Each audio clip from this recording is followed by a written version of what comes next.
안녕하세요. 오빠라오스 톰 팀장입니다. 라오스에서 생활하다 보면 한국 분들이 정말 자주 물어보는 질문이 있습니다. 라오스는 북한이랑 친해요? 중국 영향이 큰 나라 아닌가요? 근데 또 베트남하고 특별한 관계라고 하던데요. 이 질문을 한 번에 들으면 조금 헷갈릴 수 있습니다. 라오스는 공산국가고 북한도 공산국가고 중국도 공산당이 통치하는 나라이고 베트남도 공산당이 통치하는 나라입니다. 그러면 라오스가 북한, 중국, 베트남과 다 똑같이 가까운 나라냐? 결론부터 말씀드리면 아닙니다.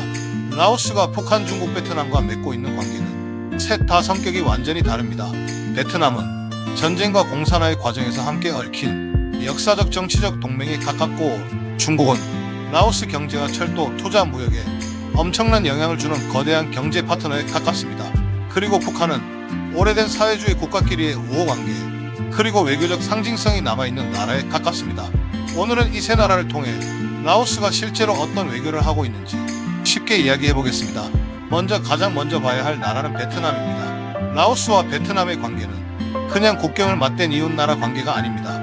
두 나라는 가장 힘들었던 시절 서로의 정치적 운명과 전쟁의 결과가 연결돼 있었습니다. 지난 영상에서 말씀드렸듯이 라오스는 원래 왕이 있던 왕국이었습니다. 그러다 프랑스 식민지 시기를 지나 독립했고 독립 후에는 왕정 정부, 중립 세력, 그리고 파테트라오라는 공산주의 성향 세력으로 갈라집니다. 여기서 파테트라오가 성장하는 과정에서 북베트남의 도움과 영향은 굉장히 중요했습니다. 당시 라오스는 자기 나라 안에서 내전을 겪고 있었고 베트남은 남북으로 갈라진 상태에서 전쟁을 하고 있었습니다. 그리고 북베트남은 남베트남으로 사람과 물자를 보내기 위해 라오스 동부 산악지대를 활용했습니다. 바로 호치민 루트가 지나던 지역입니다. 라오스 입장에서는 자기 나라 땅이 베트남 전쟁의 중요한 길이 되어버린 겁니다.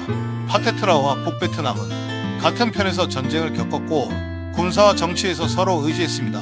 그리고 1975년 베트남 전쟁이 끝나고 베트남이 통일됩니다. 같은 해 라오스에서도 파테트라오가 정권을 잡고 왕정은 폐지됩니다. 라오스는 라오인민민주공화국이 됐습니다. 여기서 전쟁 시절의 관계는 공식적인 국가 관계로 바뀝니다. 그래서 라오스와 베트남은 지금도 특별한 연대, 특별한 관계 같은 표현을 씁니다.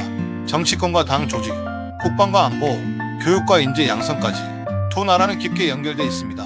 라오스 학생들이 베트남에서 공부하고 라오스 공무원과 관계자들이 베트남에서 교육을 받는 경우도 많습니다. 쉽게 말하면 베트남은 라오스가 가장 어려웠던 시절 함께 버틴 역사적 동맹이라고 볼 수 있습니다. 그렇다고 라오스가 베트남 말만 듣는 나라는 아닙니다. 그렇게 단순하게 보면 라오스 외교를 잘못 이해하는 겁니다. 왜냐하면 지금 라오스 경제에서 가장 체감되는 존재 중 하나는 중국이기 때문입니다. 비엔티안에 있거나 라오스 북부로 이동해본 분들은 중국의 존재감을 느끼는 경우가 많습니다. 중국어 간판, 중국 자본이 들어간 사업, 중국 제품, 그리고 중국-라오스 철도까지. 특히 중국-라오스 철도는 라오스 입장에서 굉장히 상징적인 사업입니다. 바다가 없는 라오스가 중국 남부와 연결되고 태국 방향까지 이어질 수 있는 길이 만들어진 겁니다. 라오스는 오랫동안 바다가 없어서 발전이 어렵다는 말을 많이 들었습니다. 물류를 움직이려면 주변 나라의 항구와 도로를 이용해야 했기 때문입니다. 그런데 철도가 들어오면서 라오스는 내륙에 갇힌 나라가 아니라 주변 국가를 연결하는 나라가 되겠다는 목표를 내세우게 됩니다. 이걸 라오스에서는 랜드록드에서 랜드링크드로 가겠다는 식으로 표현하기도 합니다. 바다에 갇힌 내륙 국가가 아니라 주변을 이어주는 연결 국가가 되겠다는 뜻입니다. 중국은 철도뿐 아니라 전력, 광물, 도로, 부동산, 관광, 무역과 투자에서도 라오스에 큰 영향을 주고 있습니다. 그러니까 라오스에게 중국은 단순히 친한 사회주의 국가가 아닙니다. 라오스 경제를 실제로 움직일 수 있는 거대한 자본과 인프라 파트너입니다. 하지만 중국과의 관계에는 장점만 있는 것은 아닙니다. 큰 규모의 투자와 개발은 분명 라오스의 기회가 될 수 있습니다. 철도가 생기고 사람과 물류가 움직이고 관광과 무역이 늘어날 가능성도 있기 때문입니다. 반대로 작은 경제 규모의 나라가 큰 나라의 자본과 프로젝트에 많이 의존하게 되면 부채나 사업 구조, 경제 주도권에 대한 걱정도 함께 나옵니다.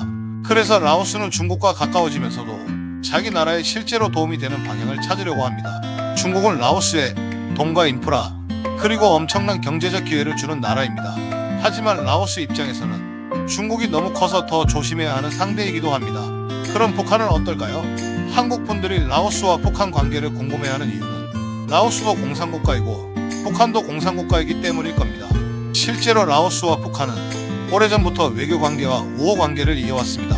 두 나라 모두 사회주의 체제를 유지해왔고 과거 냉전 시절에는 정치적으로 공감대가 있는 부분도 있었습니다. 그래서 북한과 라오스의 관계를 보면 공식 행사나 외교 메시지에서 전통적인 우호 관계라는 표현이 자주 나옵니다. 최근에도 양국 고위급 교류와 협력 확대에 대한 이야기가 나온 적이 있습니다. 하지만 여기서 중요한 건 북한과 라오스의 관계를 중국이나 베트남과 같은 무게로 보면 안 된다는 겁니다. 라오스 사람들의 일상, 라오스 경제, 라오스의 철도와 무역, 라오스의 교육과 안보에 미치는 영향력을 보면 북한은 중국이나 베트남보다 훨씬 제한적인 관계에 가깝습니다. 북한은 라오스에 중국처럼 거대한 철도를 깔아주거나 대규모 투자를 하는 나라는 아닙니다. 베트남처럼 라오스의 정권 수립 과정과 전쟁의 역사를 함께 만든 나라도 아닙니다. 그렇다면 북한은 라오스에게 어떤 의미냐? 정치적 상징성과 전통적인 사회주의 국가 간 우호관계, 그리고 외교적 채널의 의미가 더 크다고 볼 수 있습니다. 쉽게 말하면 북한과 라오스는 낯선 관계는 아니지만 라오스의 오늘 경제를 움직이는 핵심 관계도 아닙니다. 이렇게 정리하면 조금 이해가 쉽습니다. 베트남은 역사와 안보, 중국은 경제와 인프라, 북한은 전통적 우호와 외교적 상징. 그런데 여기서 하나 더 봐야 합니다. 라오스는 이 세 나라와만 관계를 맺는 게 아닙니다. 오히려 라오스 사람들의 일상에 가장 가까운 나라는 태국일 수도 있습니다. 라오스에서 태국 방송을 보고 태국 제품을 사고 태국 병원을 이용하고 태국 마트 가격을 체감하는 사람들도 많습니다. 비엔티안에서 태국 국경은 정말 가깝습니다. 그러니까 라오스는 한 나라의 영향만 받는 나라가 아닙니다.